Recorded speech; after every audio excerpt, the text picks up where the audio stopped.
نفس بھی شر پیدا کرتا ہے، بیٹھے بٹھائے ایسے خیالات ڈالتا ہے کہ انسان مبتلا ہو جاتا ہے۔ تو انسان کا جو نفس ہے یہ بھی شر پیدا کرتا، اس لیے آدمی کو اپنے نفس کے شر سے بھی پناہ مانگنی چاہیے۔ من شر نفسی ومن شر کل شے، میرے نفس سے بھی پناہ مانگنا، کیونکہ انسان کا جو نفس ہے یہ برائیوں پر آمادہ کرتا ہے۔ اللہ کے رسول نے قرآن کریم سے واضح کر دیا، وما ابرئ نفسی ان النفس لامارۃ بالسوء، میں اپنے نفس کی براءت کا اعلان نہیں کرتا، کیونکہ نفس تو برائی کا حکم کرتا ہے، سکھاتا ہے، میرا جی چاہتا ہے۔ یہ جی کیا ہے؟ وہی نفس ہے۔ جی کی ہر بات نہیں ماننا۔ جب جی چاہے کہ شادی میں باجا بجانا ہے تو اللہ سے پوچھنا جائز ہے، نبی سے پوچھنا سنت ہے، صحابہ سے پوچھنا تو آپ کا تعامل ہے، نہیں ہے تو اس جی کو بولنا تو مجھے گمراہ کر رہا ہے، تو مجھے لے جا رہا ہے جہنم کی طرف۔ جب جب جی میں آئے ہر جی کی بات نہیں ماننا چاہیے، کیونکہ جی چاہتا ہے، اگر ہر جی کی چاہت پورا کریں گے تو کہاں پہنچیں گے؟ جہنم میں۔ اللہ کے نبی کا ارشاد کیا ہے؟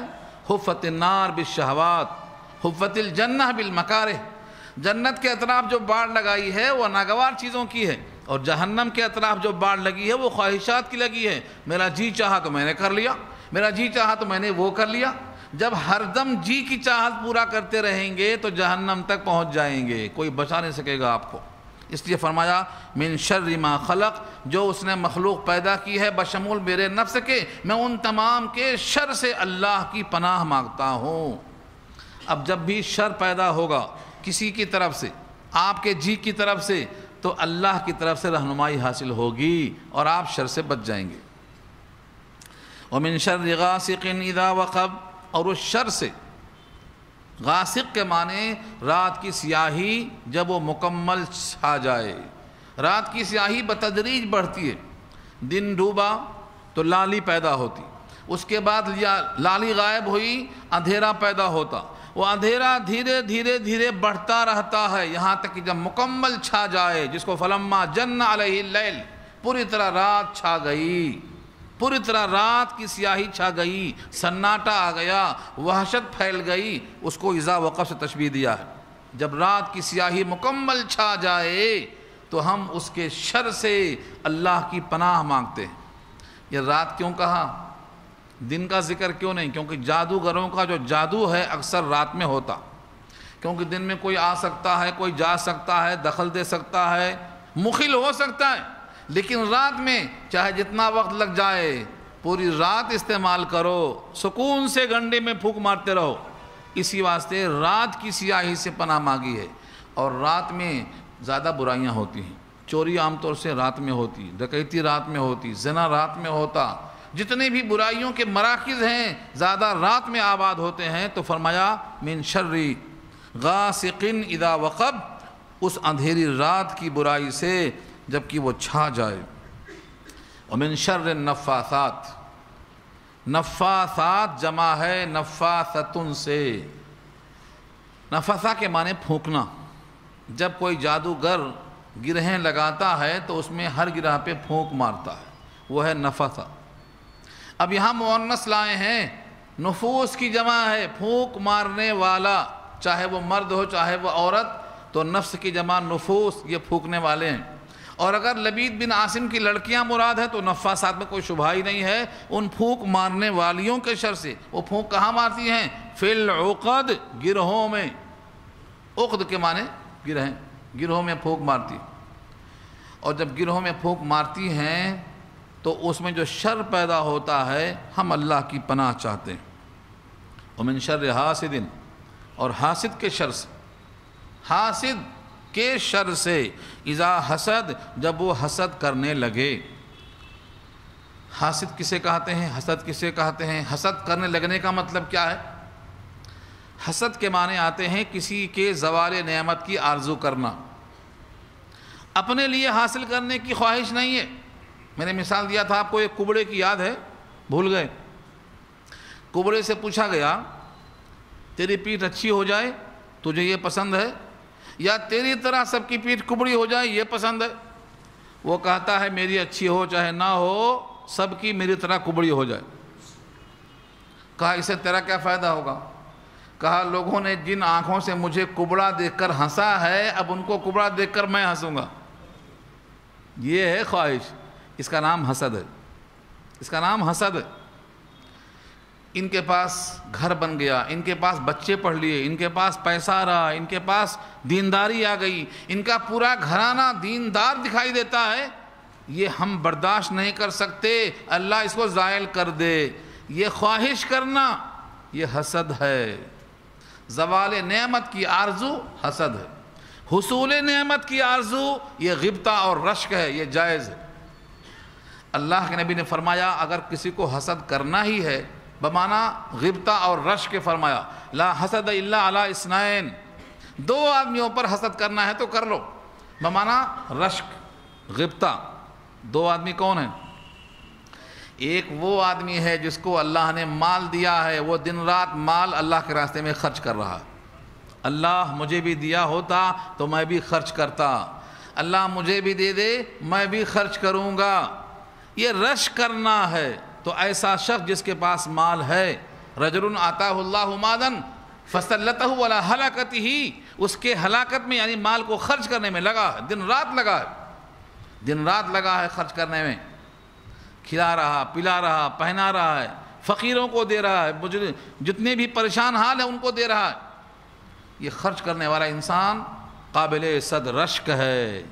بخیل کو نہیں کہا قابل صد رشک ہے، کیونکہ بخیل تو اپنی ذات سے بخل کر رہا ہے، جو نہیں خرچ کرتا ہے وہ رشک کے قابل نہیں ہے، بلکہ وہ تو قیامت میں پکڑا جائے گا۔ بخیل کی تعریف نہیں آتی، بخیل سمجھتا ہے میں بہت اچھا کیا، مال بچا بچا کے رکھ دیا، مر گیا تو دوسروں کے کام میں آئے گا، اس کے کام میں کب آتا؟ جب خرچ کر دیا ہوتا۔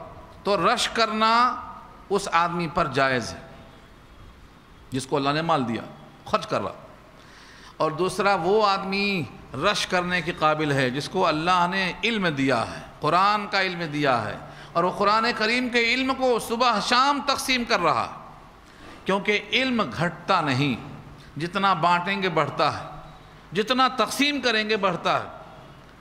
لوگ کہتے ہیں مال ختم ہو جاتا ہے، میں یہاں بھی اصلاح کرنا چاہتا ہوں آپ کی، جیسے مال تقسیم سے گھٹتا نہیں، یہ لوگ ماننے کو تیار نہیں۔ لوگ کہتے ہیں علم تو بانٹو تو پھیلتا ہے، لیکن مال خرچ کرو تو گھٹ جاتا ہے، یہ لوگوں کے دماغ میں بیٹھا ہوا ہے۔ میں آپ سے عرض کرتا ہوں، اللہ کے نبی نے قسم کھا کے فرمایا تم میں سے کوئی شخص اللہ کے راستے میں خرچ کرنے سے مفلس نہیں ہوگا، یہ میں قسم کھا کے فرما رہا ہوں۔ معلوم کیا ہوا؟ جہاں سے مال آیا ہے وہاں سے پھر آئے گا، جیسے علم ختم ہوتا نہیں ہے مال بھی ختم ہوتا نہیں ہے، بلکہ اگر یقین نہ آئے تو کر کے دیکھ لو، آپ کے افلاس کا علاج ہے صدقہ۔ ایک کھجور آپ کے پاس ہے، آدھی کھاؤ آدھی دے دو، انشاءاللہ کل تک 2 کھجور آ جائیں گی، کر کے دیکھو۔ آپ کے پاس اگر 2 روٹیاں ہیں، ایک کھاؤ ایک صدقہ کر کے دیکھو، کل 3 روٹیاں آپ کے پاس آئیں گی۔ صدقہ دینے والا خوشحال ہوتا چلا جائے گا۔ کچھ تو وجہ ہے جو حاجی کے لیے اور معتمر کے لیے اللہ کے نبی نے کیا فرمایا؟ حاجی کبھی فقیر نہیں ہو سکتا، غنی ہوتا جائے گا، کیونکہ جو مال تھا سمیٹ کے میرے راستے میں لگا دیا ہے۔ کوئی حاجی فقیر نہیں ہو سکتا، کیوں؟ لگا دیا پورا سرمایہ اللہ کے گھر میں، اب اسے غنی ہونا ہی ہے۔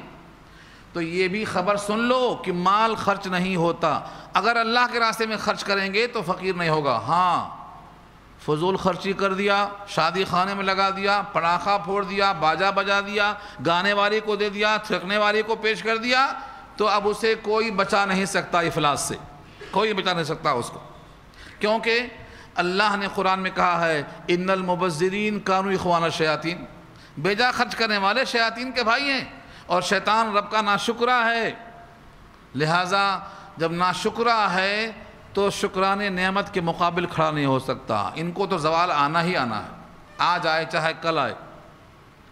جو تمہارے پاس ہے وہ مٹنے والا ہے، ما عندکم ینفد وما عند اللہ باق، تمہارے پاس ہے تو فنا ہوگا، اللہ کے پاس ہے باقی رہے گا۔ تو دینی کام میں خرچ کیا تو مال گھٹے گا نہیں، فضول خرچی میں خرچ کیا تو تم کو مفلس ہونا ہی ہے، آج ہو چاہے مرنے کے بعد ہو چاہے قیامت میں ہو، لیکن ہوگے مفلس، کیونکہ تم نے بیجا خرچ کیا۔ شیطان کی طرح محروم ہو جائیں گے۔ تو مال اگر خرچ کرتا ہے تو وہ بھی صد رشک ہے، بشرطے کہ اللہ کے راستے میں خرچ کرے، اور علم خرچ کرتا ہے تو وہ بھی رشک کے قابل ہے، غبطہ کے قابل ہے۔ تو حسد کیا ہے؟ حسد کیا ہے؟ کسی کے نعمت کے زوال کی آرزو کرنا، یہ حسد ہے، اور اپنے لیے ایسی ہی نعمت کو طلب کرنا یہ رشک ہے۔ اللہ سب کو دیا ہے، مجھے بھی دے دے، یہ جائز ہے۔ حسد کرنے والا جب حسد کرتا ہے تو کیا کرتا ہے؟ اپنے دل میں بار بار اس کی تصویر، اس کا ذکر، اس کے زوال کی فکر کڑتا رہتا ہے، ایک معنوں میں بد دعا میں لگا رہتا ہے۔ جب وہ بد دعا میں لگا رہتا ہے تو اب فرماتے ہیں اس کی بد دعا کے ازالے کے لیے تم دعا میں پناہ میں لگ جاؤ، نہیں تو کیا ہوگا؟ اس کے حسد کا اثر شروع ہوگا۔ اس لیے اگر دشمن چوکس ہے تو تم غافل نہیں بیٹھنا، تم پناہ میں لگ جانا۔ اور حسد کرنا، بذات خود حسد کرنا اتنا بڑا گناہ ہے۔ اللہ کے نبی کا ارشاد ہے، الحسد یأکل الحسنات کما تأکل النار الحطب۔ جس طرح لکڑی میں آگ لگا دو تو وہ لکڑیوں کو صاف کر جاتی ہے، ایسے حسد کرنے والا جب حسد کرتا ہے تو اس کی نیکیاں پوری صاف ہو جاتی ہیں۔ جیسے استرا سر کے بالوں کو صاف کر دیتا ہے، ایسے حسد کرنے والے کی تمام نیکیاں ضائع ہو جاتی ہیں۔ کیوں؟ اللہ نے کسی بندے کو دیا ہے، دینے کے قابل سمجھا، چاہے امتحان کے لیے دیا ہو، اور آپ کہتے ہیں کیوں دیا اس کو؟ میری تو رائے نہیں دینا تھا۔ یعنی اللہ کے فیصلے پر، اللہ کی عطا پر تمہیں اعتراض ہے، تم اللہ کے اعتراض کرنے والے بندے بن جاتے ہو، اسی واسطے تمہاری نیکیاں ضائع ہو جائیں گی۔ تم اللہ کے فیصلے پر راضی نہیں ہو تو مومن کیسے ہو؟ مومن کیسے ہو؟ مومن کے واسطے 3 شرطیں ضروری ہیں، جب تک یہ 3 شرطیں پوری نہیں کریں گے مومن کیسے؟ ایک بار حضرت عمر رضی اللہ تعالیٰ عنہ کی محفل میں شرکت تھی، اللہ کے نبی تشریف لائے اور ایک سوال کر لیا، فرمایا تم سب مومن ہو؟ تم سب مومن ہو؟ صحابہ بیٹھے ہوئے ہیں، سب کے سب پریشان ہو گئے کہ اللہ کے نبی تو جانتے ہیں کہ ہم مومن ہیں، پھر ایسا سوال کیوں کرتے ہیں؟ ہمت نہیں ہوئی کسی کے بولنے کی، سکتہ چھا گیا، سب خاموش ہو گئے۔ حضرت عمر نے ہمت کیا اور کہا نعم یا رسول اللہ، ہم مومن ہیں۔ دعویٰ ایمان کافی نہیں ہے، حضور نے پوچھا وما علامت ایمانکم، تمہارے ایمان کی علامت کیا ہے؟ قالوا نشکر علی الرخاء ونصبر علی البلاء ونرضى بالقضاء۔ کیا فرمایا؟ ہم خوشحالی پر شکر کرتے ہیں، مصیبتوں پر صبر کرتے ہیں، ونرضى بالقضاء، اللہ کے ہر فیصلے پر راضی ہوتے ہیں، ہر فیصلے پر راضی۔ سامنے والا خوشحال ہے، ہم تنگی میں ہیں تو کوڑتے نہیں، یہاں بھی ہم راضی ہوتے ہیں۔ یہ سن کر فرمایا مؤمنون انتم ورب الکعبہ، رب کعبہ کی قسم ہے کہ تم مومن ہو۔ معلوم ہوا یہ 3 صفتیں لازم ہیں مومن کے لیے، تو حسد کرنے والا ایمان کے قریب بھی نہیں ہوتا، ایمان سے قریب بھی نہیں ہوتا وہ، اس واسطے اس کی نیکیاں پوری ضائع ہو جاتی۔ یہاں تک ہم نے لفظوں کی بحث کی ہے، اب لفظوں کو سمیٹیے دیکھیے۔ قل کہہ دیجئے، اعوذ میں پناہ میں آیا یا میں پناہ مانگتا ہوں، برب الفلق صبح کے رب کی، من شر ما خلق تمام مخلوقات کے شر سے جو اس نے پیدا کیا، اور من شر غاسق اذا وقب اور ان تمام شر سے جو اندھیری رات کے چھا جانے کے بعد ہوتا ہے، اور گرہوں میں پھونک مارنے والیوں کے شر سے، اور حاسد کے شر سے جب وہ حسد کرنے لگے، میں اللہ کی پناہ مانگتا ہوں۔ یہاں دیکھا آپ نے، رب کی ایک صفت ہے، اور جن کے شر سے بچنا ہے وہ زیادہ ہیں۔ رب کی ایک صفت ہے، صبح کا رب، یعنی تاریکی پھاڑ کے صبح لانے والا ہے، ایک صفت اللہ کی ہے، باقی سب شرور ہیں دنیا کے شر سے بچنے کے لیے۔ اس کے بالمقابل نیچے آئیے، یہاں مانگا ایک چیز ہے لیکن اللہ کی تمام صفتوں کو بیان کر رہا ہے۔ کیا کیا صفتیں ہیں دیکھیے، قل کہہ دیجئے، اعوذ میں پناہ مانگتا ہوں، برب الناس لوگوں کے رب کی، لوگوں کے رب کی، ملک الناس لوگوں کے بادشاہ کی، الہ الناس لوگوں کے معبود کی، یہ رب الناس اللہ کی صفت، ملک الناس اللہ کی صفت، الہ الناس اللہ کی صفت، یہ سب اللہ کی صفت ہو رہی ہے۔ کس شر سے پناہ مانگا ابھی ذکر نہیں آیا، کیوں؟ کیونکہ یہاں ایک ہی شر ہے جو سب پہ بھاری ہے، اس لیے اللہ کی تمام صفتوں کو بیان کر کے آخر میں اپنے اس شر کو بتا رہے ہیں کہ مجھے اس شر سے بچنا ہے، اور آپ بچا سکتے ہیں کیونکہ آپ لوگوں کے معبود ہیں۔ فرمایا من شر الوسواس الخناس، اس شر سے بچائیے جس کا نام وسوسہ ہے۔ وسوسہ کیا ہے؟ دل میں برا خیال آنا، اور یہ ڈالتا ہے کون؟ اس کا نام ہے الخناس۔ ایک ایسا شیطان ہے جس کا کام ہی ہے دل میں خیال ڈالنا، اس کو خناس کیوں کہتے ہیں؟ خنسا کے معنی پیچھے ہٹ جانا، ڈال کے ہٹ گیا، جس کو بولتے ہیں دیوار پر لگا کے شیرہ چل دیا، اب تم بھگتو، لگا کے شیرہ چلا گیا، اس شیرے پہ مکھی آئی، مکھی پہ چھپکلی آئی، اور چھپکلی پر بلی دوڑی، اور بلی پہ کتا دوڑا، مٹھائی پوری ڈھیر ہو گئی، لوگ ہنسنے لگے، کہا شیطان نے ایسا کر دیا، کہا شیطان یہاں تھا ہی نہیں، کچھ بھی نہیں کیا اس نے، نہیں لگایا، شیرہ لگایا، شیرہ۔ جب نماز میں بندہ کھڑا ہوتا ہے تو یہی خناس آ کے بولتا ہے میاں نماز کے بعد تو کھانا ہے نا، نماز شروع نہیں ہوئی کہ کھانا یاد کرا دیا، اذکر قضا اذکر قضا، ابھی نیت باندھتے ہی یاد دلا دیا کھانا ہے کہ نہیں ہے، خوشبو تو آ رہی ہے۔ اب وہ ثنا پڑھتے پڑھتے کہاں کی چلا گیا، کتنی رکعت ہوئی پتہ نہیں، 2 ہوئی کہ 3، 3 ہوئی کہ 4، سورہ فاتحہ جہاں پڑھنا وہاں تحیات پڑھ رہا ہے، جہاں تحیات پڑھنا وہاں سورہ فاتحہ پڑھ رہا ہے، پتہ نہیں کیا کر رہا ہے، اٹھ رہا بیٹھ رہا خالی۔ یہ کس نے کر دیا؟ یہ خناس نے کر دیا۔ اکثر لوگوں کی نمازیں خراب ہو جاتی ہیں، یہ بہت محنتی ہے، آپ کو پتہ ہے، آپ مسجد میں ایک بار آتے ہوئے تھک جاتے ہیں، یہ 2 بار آتا اور جاتا ہے۔ جب اذان ہوتی ہے تو یہ اذان سن کے بھاگتا ہے، اذان ختم ہوئی پھر آ جاتا، تکبیر شروع ہوتے ہی پھر بھاگتا ہے، تکبیر ختم ہو گئی پھر آتا ہے، اور جب نماز شروع ہوتی ہے تو پھر آ کے دل پر ایسا بیٹھتا ہے جسے مچھر بیٹھ جاتا ہے، اور اس کے بعد دل میں خیال ڈالنا شروع کرتا ہے، یہاں تک کہ جب انسان غافل ہو جاتا ہے کہ کتنی رکعت ہوئی تو بولتا ہے جل تیرا کام ہو گیا، گئی تیری نماز۔ تو یہ شر ہے یہاں، اس شر سے بچانے والا کون ہے؟ صرف اللہ کی ذات ہے، اس لیے اللہ کی صفات میں کیا تعریف کروایا؟ لوگوں کا رب ہے، لوگوں کا بادشاہ ہے، لوگوں کا معبود ہے، اس شر سے جو دل میں خیال ڈالتا ہے، برے خیالات ڈالتا ہے، وہ ہے خناس۔ وہ خناس کیا کرتا ہے؟ الذی یوسوس فی صدور الناس، جو لوگوں کے سینوں میں برے خیالات ڈالتا ہے، یوسوس ڈالتا ہے وسوسہ، فی صدور الناس لوگوں کے سینوں میں۔ اس کی بھی میں بتایا تھا اس سے پہلے کہ 5 سطحیں ہیں اس کی، دل میں خیال آنا اور چلا جانا، دل میں خیال آنا تھوڑی دیر ٹھہر جانا، دل میں خیال آنا اور ایک جانب مائل ہو جانا، دل میں خیال آئے اس سے لذت لینا شروع ہو جائے، یہ سب اللہ نے معاف رکھا ہے۔ اگر عزم کے درجے میں آ گیا تو اب پکڑ شروع ہو جاتی۔ یہاں پر اشارہ ہے کہ جب بندے کے دل میں ایسا خیال آئے تو وہ اللہ کی پناہ میں آئے تب بچ سکتا ہے۔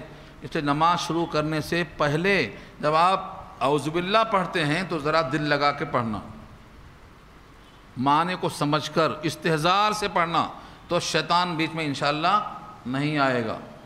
جیسے مریم کے پاس نہیں آیا، عیسیٰ کے پاس نہیں آیا، ایسا ہی نہیں آئے گا، محفوظ ہو جائیں گے۔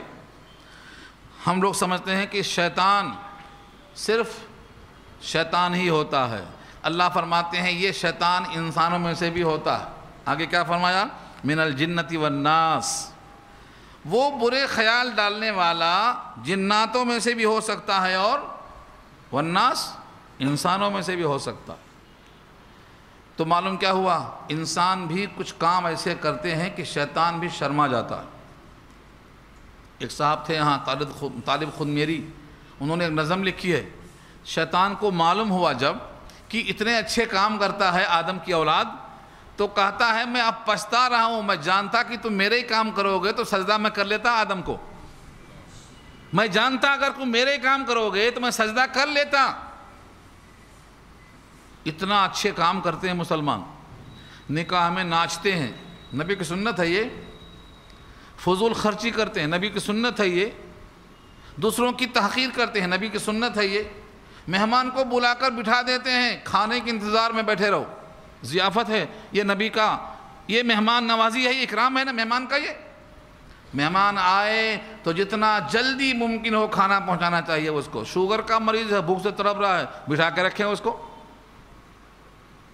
جبریل یا کوئی فرشتہ ابراہیم کے پاس جب آتا ہے بشکل امرد، حالانکہ پہچانے نہیں، جلدی سے جا کر بچڑا لائے، فما لبث ان جاء بعجل حنیذ، زیادہ دیر نہیں ٹھہرائے فرشتوں کو، حالانکہ تو انسان سمجھ رہے تھے ان کو، جا کے جلدی سے بچڑا ذبح کیے، کاٹے، بوٹی بنائے، بھون کے لا کے پیش کر دیے۔ قرآن کا بیان ہے فما لبث، زیادہ دیر نہیں ٹھہرے، مطلب کیا ہوا؟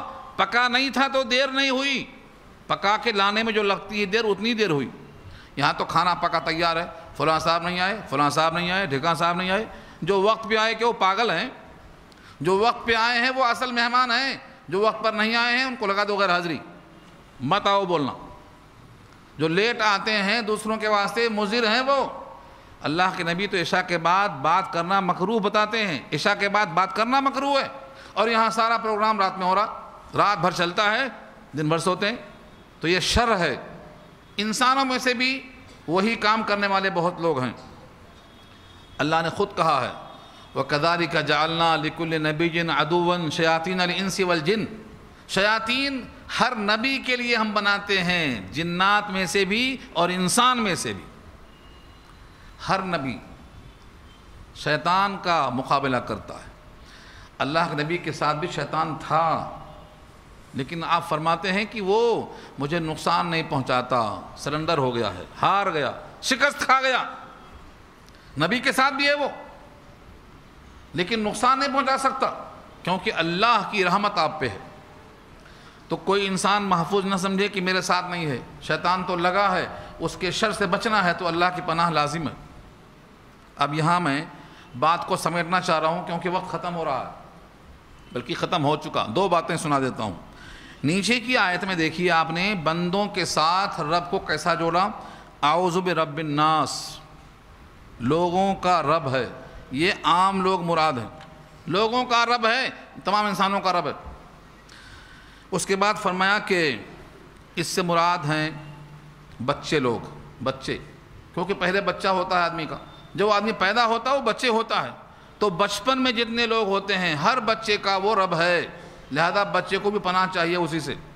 ملک الناس، لوگوں کا بادشاہ ہے، اور بادشاہت کرنے کے واسطے جوان چاہیے، تو جوانوں کا بادشاہ، یہاں انسان سے مراد جوان۔ پھر فرمایا الہ الناس، لوگوں کا معبود، اور زیادہ کون کرتے عبادت؟ بوڑھے لوگ، جوان نہیں کرتے، تو یہاں بوڑھے مراد ہیں۔ تو انسان کی تین حالتیں، بچپن اور شباب اور بڑھاپا، تینوں کو پیش کر دیا کہ اللہ تینوں کا محافظ ہے، تینوں کا محافظ ہے۔ یہ جب بندے اللہ سے طلب کرتے ہیں پناہ کو تو محفوظ ہو جاتے ہیں۔ یہ دونوں صورتیں آپ کثرت سے پڑھیں گے۔ اللہ کے طرف سے جو قرآن کریم کی ترتیب لوح محفوظ میں ہے، نزول کی ترتیب الگ ہے، لیکن نازل ہو چکنے کے بعد بحکم جبریل اللہ کے نبی نے ترتیب کو بنا دیا ہے جو لوح محفوظ میں ہے۔ اب جو قرآن ہمارے ہاتھوں میں ہے یہ لوح محفوظ کی ترتیب پر ہے۔ یہ سورہ ناس اور فلق، اس کے بعد سورہ فاتحہ پھر شروع ہوگی۔ سورہ فاتحہ کو ان دونوں صورتوں سے کیا مناسبت ہے؟ حضرت مولانا اشرف علی تھانوی رحمۃ اللہ علیہ نے بیان القرآن میں اتنا گہرا اور لطیف ربط بیان کیا ہے کہ سمجھانا ذرا مشکل ہے، کہ کوشش کر لیتا ہوں میں دو چار لفظوں میں۔ دیکھیے پہلے یہاں کیا فرمایا؟ رب الناس کہا، رب الناس کے معنی لوگوں کا رب۔ سورہ فاتحہ میں کیا کہا؟ الحمدللہ رب العالمین، سارے جہان کا رب۔ تو جو رب الناس میں ہے وہی رب العالمین میں بھی ہے، یہ مناسبت ہے۔ اس کے بعد فرمایا ملک الناس، لوگوں کا بادشاہ ہے، وہاں کیا فرمایا؟ مالک یوم الدین، فیصلے کے دن کا مالک ہے۔ پھر یہاں فرمایا الہ الناس، وہاں کیا کہا؟ ایاک نعبد، ہم تیری ہی عبادت کرتے ہیں۔ دونوں کا مضمون تسلسل جا رہا ہے۔ پھر یہاں فرمایا من شر الوسواس الخناس، وہاں کیا کہا؟ ایاک نستعین، تیری مدد چاہتے ہیں، اس شیطان سے بچنے کی طاقت نہیں ہے۔ ایاک نستعین، تیری مدد ہے تو ہم بچ سکتے، ورنہ ہم بچ نہیں سکتے۔ اس کے بعد یہاں آگے فرمایا ہے کہ ایک پورے کے پورے کون ہیں جو لوگوں کے سینوں میں برے خیال ڈالتے ہیں، انسانوں میں سے، جناتوں میں سے۔ وہاں پر اللہ نے اس کو مانگ لیا ہے اہدنا الصراط المستقیم کہہ کر، صراط مستقیم بتا دیا۔ یہ صراط مستقیم پر چلتے رہیں گے، اللہ کی پناہ میں رہیں گے تو شیطان کے شر سے محفوظ رہیں گے۔ ہمیں کیا کرنا ہے؟ دو نیتیں کرنا ہے۔ جب اللہ کے نبی قرآن ختم کرتے تھے تو پھر شروع کرتے تھے، چاہے وہ تلاوت ہی کی حد تک ہو، چاہے معانی کی حد تک ہو، اس کو حال مرتحل کہیں گے۔ ختم ہوا پھر شروع، ختم ہوا پھر شروع۔ اس میں ہماری نیت عملاً ظاہر ہو جاتی ہے کہ ہم اب قرآن چھوڑیں گے نہیں، پھر شروع کریں گے، ختم ہوا پھر شروع کریں گے۔ اس لیے سورہ ناس سورہ پڑھنے کے بعد میں سورہ فاتحہ پڑھتے ہیں، سورہ بقرہ کی 3 آیتیں کم سے کم پڑھتے ہیں، تاکہ یہ معلوم ہو کہ ہم آئندہ پھر پڑھنے والے ہیں۔ ارادہ کر لیجئے، نیت کرنے میں کیا خرچہ ہے؟ انشاءاللہ ہم پھر شروع کریں گے، اور پھر اللہ چاہا صحت دیا، عزت دیا اور حیات دیا تو پھر پورا کریں گے۔ نیت کرنا چاہیے آدمی کو۔ نیت کرنے کا فائدہ یہ ہے کہ ثواب جاری ہے، پورا نہیں ہوا تب بھی اجر ملے گا انشاءاللہ۔ اور دوسری بات یہ ہے کہ آپ لوگ صرف سنتے ہیں، دعوت نہیں دیتے۔ دعوت دینے کا مطلب جتنا یہاں سنیں جا کے بیان کریں۔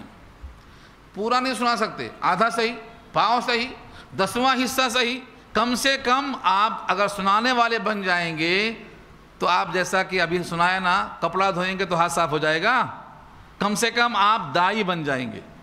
اور دعوت دینے والے کی اللہ حفاظت کرتا ہے، حفاظت میں آ جائیں گے۔ اور دعوت اگر دیے ہوتے تو ہندوستان میں یہ کفرستان نہیں رہتا آج۔ اس کفرستان میں ہم نے سب کچھ کیا مگر دعوت نہیں دیا۔ کتنے سال حکومت کی، کچھ فائدہ نہیں ہوا، کھا پی کے چلے گئے۔ اگر یہ کام دعوت کا کیا ہوتا، قرآن کو پیش کیا ہوتا تو آج ہندوستان کے اندر ایمان کی فصل بہاروں کے شکل میں دکھائی دیتی۔ لیکن آج کروڑوں انسان ہیں جن کے ظلمتیں ابھی چھائی ہوئی ہیں، ان کے لیے صرف اور صرف قرآن ہی ایک واحد راستہ ہے۔ اس کو پہنچانے کی شکلیں اختیار کرو، چاہے کتاب کی شکل میں ہو، چاہے DVD کی شکل میں ہو۔ آپ کو سب کو معلوم ہے کہ پورا قرآن ایسا ہی کئی بار ختم ہوا ہے، ریکارڈ ہوا ہے، ہر ایک سورت 1 گھنٹے میں ریکارڈ کی ہوئی ہے، ایک رکوع 1 گھنٹہ، DVD میں ہے 500 گھنٹے میں ہے، یہ موجود ہے۔ آج لے سکتے ہیں، کبھی بھی لے سکتے ہیں۔ یہ اپنے خاندانوں کو جو دور دراز ہیں، یہاں نہیں آ سکتے ہیں، ان کو پھیلاؤ۔ ہر گھر میں قرآن کے درس کو اتنا پھیلاؤ کہ ہر آدمی قرآن کے علوم سے قریب ہو جائے، بدعت سے، شرک سے اتنا دور ہو جائے کہ متنفر ہو جائے۔ کریں گے بھائی؟ چلیے دعا کر لیجیے۔ الحمدللہ رب العالمین، والصلاۃ والسلام علی سید المرسلین، یا حی یا قیوم برحمتک نستغیث، یا رب لک الحمد کما ینبغی بجلال وجہک العظیم، اللہم لا احصی ثناء علیک انت کما اثنیت علی نفسک، اللہم لا مانع لما اعطیت ولا معطی لما منعت ولا ينفع ذا الجد منک الجد، اللہم انا نسألک علما نافعا ورزقا واسعا وشفاء من کل داء، اللہم مغفرتک اوسع من ذنوبنا ورحمتک ارجى عندنا من اعمالنا، اللہم لا خیر الا خیرک ولا طیر الا طیرک ولا الہ الا انت، اللہم انا نسألک من خیر ما سألک منہ نبیک محمد صلی اللہ علیہ وسلم، ونعوذ بک من شر ما استعاذک منہ نبیک محمد صلی اللہ علیہ وسلم، انت المستعان وعلیک البلاغ ولا حول ولا قوة الا باللہ۔ اے اللہ ہماری خطاؤں کو معاف فرما، اپنے کرم سے ہمارے حال پہ رحم فرما۔ جو قرآن کریم پڑھا گیا، سنا گیا ہے، اے اللہ عمل کرنا آسان فرما، اے اللہ اخلاص نصیب فرما۔ الہ العالمین، آپ کی مشیت کے بغیر یہ کام نہیں ہوتا، لیکن اے اللہ اس میں اخلاص پیدا کیجئے، آپ کے اخلاص کے بغیر اخلاص نہیں مل سکتا۔ الہ العالمین، ہمارے چھوٹے عمل کو، بڑے عمل کو اگر آپ قبول کر لیں تبھی اجر ملے گا، اور اگر عدم اخلاص کی بنا پر آپ رد فرما دیں تو ہم محروم ہو جائیں گے۔ اے اللہ، ہمارے دل آپ کے قبضے میں ہیں، سارے قلوب آپ کی چٹکی کے درمیان ہیں، ہمارے دلوں کو اپنی اطاعت پر باقی رکھیے، ہمارے لیے اطاعت کرنا آسان فرمائیے، آپ کے ذکر کی، آپ کے شکر کی اور آپ کی بہتر عبادت کی ہم کو توفیق عطا فرمائیے۔ اے اللہ جتنے لوگ یہاں بیٹھے ہیں سب کے دل کے جائز تقاضے، تمنائیں، مرادیں، حاجتیں، آرزویں اپنے کرم سے پوری فرما دیجیے۔ اے اللہ جب تک ہم جیے اسلام پر باقی رکھیے، جب بھی موت مقدر ہو تو ایمان کی حالت میں آئے، جب دم واپسی ہو یا اللہ لب پہ جاری ہو لا الہ الا اللہ۔ اے اللہ کتنے لوگ ہیں جو رشتیوں کے قابل ہو چکے ہیں، پردہ غیب سے سنت کے مطابق ان کے شادیوں کا انتظام فرما۔ اے اللہ جو مفلوق الحال ہیں، پریشان ہیں، ان کے واسطے رزق کا اور خیر و برکت کا انتظام فرما۔ جو بیمار ہیں ان تمام کو شفائے کامل نصیب فرما، جو مقروض ہیں ان کے قرضوں کو آسان فرما۔ اے اللہ جو قبروں میں پہنچ گئے، برزخ میں ہیں، ان تمام پہ رحمت فرما۔ اے اللہ جن کے ماں باپ مر چکے ہیں، قبروں میں ہیں، اے اللہ سب تیرے لیے اے اللہ محتاج ہیں، سب پہ رحمت برسا۔ اے اللہ اپنا کرم برسا۔ اے اللہ جتنے لوگ یہاں زندہ ہیں سب کے واسطے رحمت کاملہ کی ہم توفیق مانگتے ہیں۔ اے اللہ سارے عالمی اسلام میں جو کرب و اضطراب ہے، مغلوبیت، مقہوریت، مظلومیت ہے، اے اللہ بچے یتیم ہو رہے ہیں، عورتیں بیوہ ہو رہی ہیں، اے اللہ سب کے واسطے بہترین انتظام فرما۔ اے اللہ آپ سب پہ قادر ہیں، اے اللہ آپ قادر مطلق ہیں، سب کے دل آپ کی چٹکیوں میں ہیں۔ اے اللہ اسلام کے واسطے خیر کا راستہ آسان فرما۔ الہ العالمین جب تک ہم جییں اسلام پر باقی رکھیے، اور جب بھی موت مقدر ہو تو ایمان کی حالت میں آئے۔ وصلی اللہ تعالی علی خیر خلقہ سیدنا مولانا محمد وآلہ واصحابہ اجمعین برحمتک یا ارحم الراحمین یا رب العالمین۔